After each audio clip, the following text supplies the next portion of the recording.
చూడని ఇంత హాయిని మరిచిపోదు మనసు. ఒదిగి ఉండి నీ వాకిటిలో బదులు కోరి నే నిలుచున్నా. దారి తెలియని చీకటిలో వెలుగు చూసి కాదంటానా. ఊరించి ఇది ఏ మాసం?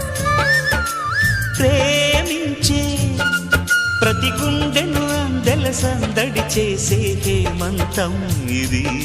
మన సొంతం అయినది. కిలకిల నవ్వే కోయిల కోసం వచ్చింది మధుమాసం. మిలమిల